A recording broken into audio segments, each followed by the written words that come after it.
Hello and welcome to my channel. I am Zodiac Bandit, and today I want to discuss the changes I want to see in the tabletop RPG space that DaggerHeart could bring to make it different from D&D, Pathfinder, and all the other tabletop RPGs that are out currently. It is very important for this game to set itself apart from the rest of the pack, and I think it's very important for them to have good changes to this whole community, to the game system, and not just be a clone of these games and just come out and try to take whatever thunder these games have already built and sort of roll it on their own. I think they need to set themselves apart, and here are some changes that I would like to see from specifically D&D, as I am more acquainted with D&D rules. So, yeah, let's begin. First, I would like to talk about the rule of cool. Matt subscribes very heavily to the idea that the rule of cool takes precedent over everything else. And while I agree about 90% of the time, there also does need to be some sort of rule consistency and everything like that. D&D has a mild problem of rules as written and rules as intended. And I truly believe this is where the rule of cool comes in for a lot of players, and why a lot of the times you see a lot of people change things up in how the way that D&D wrote it and intended it and how they play with them. So I would like to see this DaggerHeart game sort of be very clear in its rules, have nothing really contradict each other, and be nice and clear with its rules and definitions about what it means within the book. And from there, you can tweak it, again, much like D&D, but I would like it to be much more solid in its ruling as opposed to rule of cool everything and change it how we feel, because then you're not actually playing the game, you're playing your version of DaggerHeart. So I would very much like to see solid rulings inside the book, as opposed to rules as written, and then rules as intended, and then rules how we can mess with them.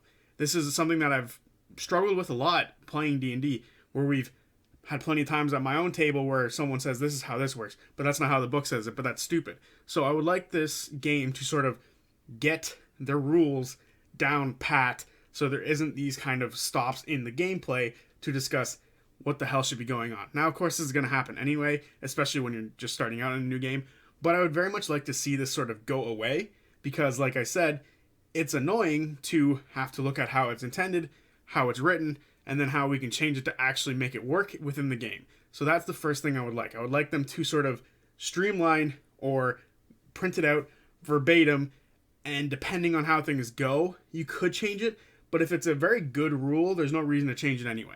So I would like them to put in good rules in their game. That sounds ridiculous, but it's unfortunately something that have to be said, especially because there was a period of time on Twitter for 5th edition where one of the creators literally had to say, this is how the rule is supposed to be, and I don't want Matt to have to tweet that out every day.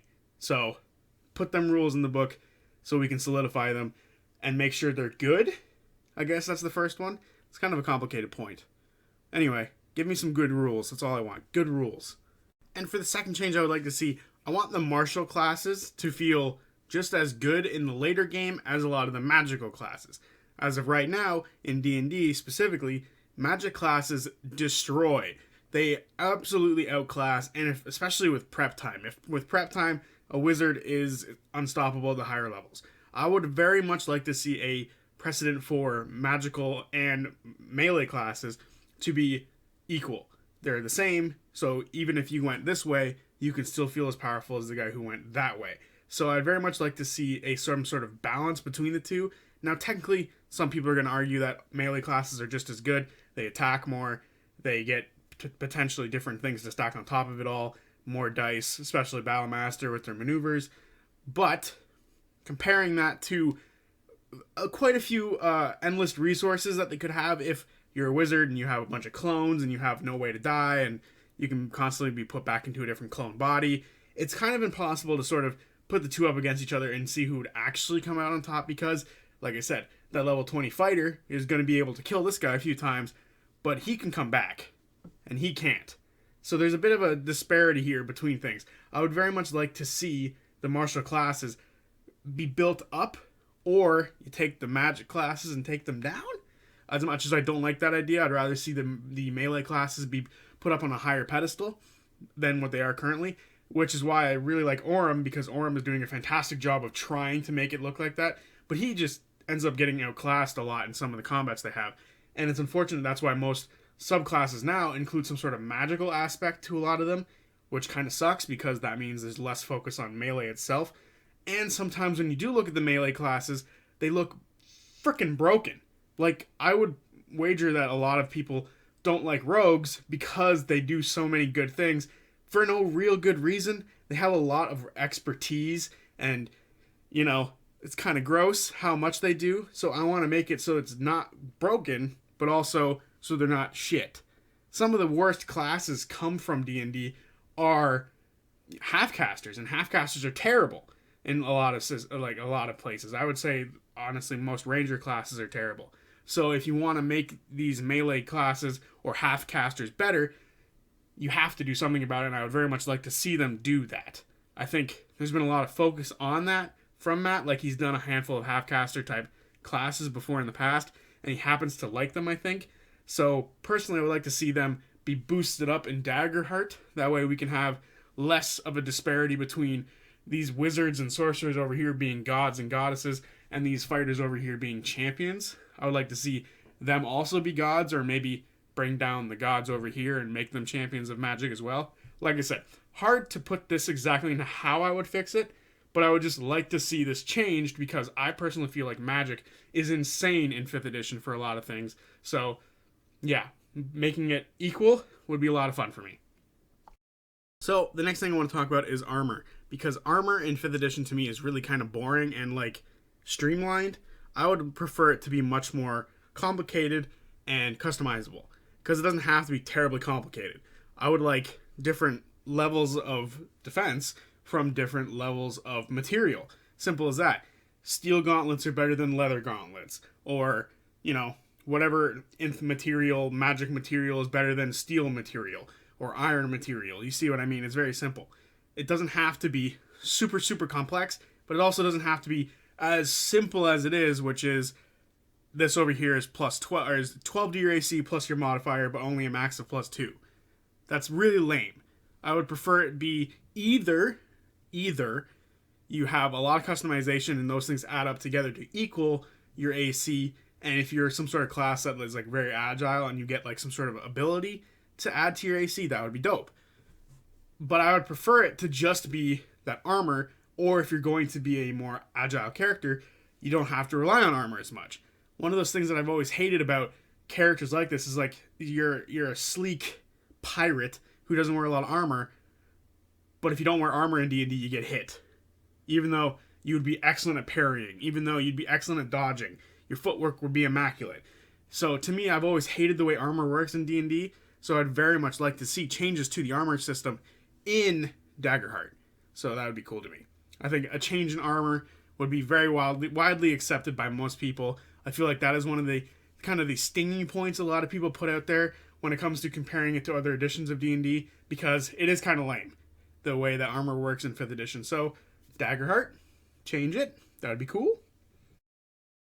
And the last thing I want to talk about when I want to see changes between 5th edition and DaggerHeart is simply making it easier for a game master, because it won't be a DM, a game master to create combat. And for those who don't know, because you don't DM or GM, it is a pain in the ass to look at D&D 5th edition monsters and find a fair, fun challenge for your party. It is impossible to look at the combat rating system that they currently have in D&D and go, oh, I can just use this. It's impossible. Because either you pick a big bad monster who's like CR 15 and your players are CR 10 and he gets swamped because it didn't have the action economy.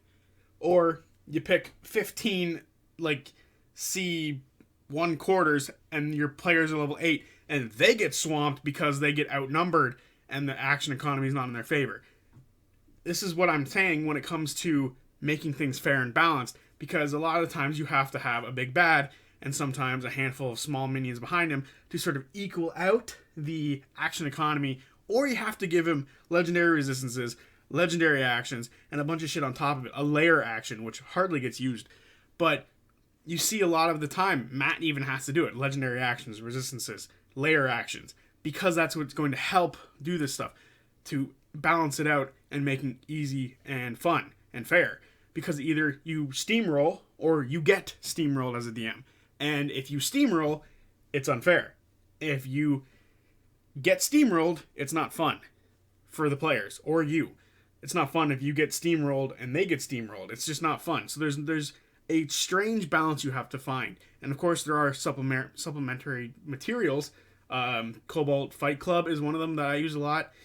But I would like it to be there in the book. Just make it easier to find a monster and use it. Because the way that D&D has done it is you're supposed to have like 3 or 4 combat sessions a game. So that's what it's supposed to be like. Eventually they'll chip through the resources and the CR actually fits for that. That's dumb. That's so dumb. To me, that's so dumb it's not even funny. Max 2 combat sessions a game. Because combat takes forever. You have to roll initiative, you have to go through everyone's turn, everyone has to see their abilities and see what they can do, manage their resources, roll their dice, the monsters have to go, the enemies have to go, they have to roll their dice, they have to see their materials and their resources. So this stuff is super complicated, so rolling it more than twice a game is bullshit. And it's not going to happen. So DaggerHeart, please, God, please make it easier. Because another thing, people complain all the time on the Twitch chat about why these monsters have astronomical health. Because it's not fun for the monsters to have 200 HP and in one turn your rogue has chipped that down by a quarter. And they're only level 10 because they hit one time and they had advantage so they got sneak attack. You got to boost that health up. So I guess this overall thing is change the monster CR setting. I guess it would be challenge rating works. Change the CR system to better fit a kind of game where there's only 1 or 2 combats a session, and then boost the damage, boost some sort of stuff for whatever you need to make it more fun for the players so they're not just fighting a massive meat wall of HP. So yeah, basically I want them to improve the monsters and how we make fights for DaggerHeart. That was very long-winded. So there you have it. These are the changes I want DaggerHeart to make it stand out from D&D, because it really, really needs to stand out for me to need to change. I like D&D, so they have to make me want to change from the game I'm playing now to the game they're coming out with. If they make it good enough, make better changes, make things more easy for new players, or make it a lot more customizable for the old players who want something better, they have to do these things. For the DMs as well, or the GMs, making it easier to make fun combats, to me, is the number one thing. Because I've been DMing for ever. I'd say minimum 5 years. And I still have problems, because I think I make a fun, engaging combat session, and then my players steamroll it. Or vice versa. So that's the most important thing I want to see change, or updated, or improved upon for DaggerHeart. So yeah, that's been me and what I feel about DaggerHeart and the things it needs to do to draw me in to play it. So yeah, peace.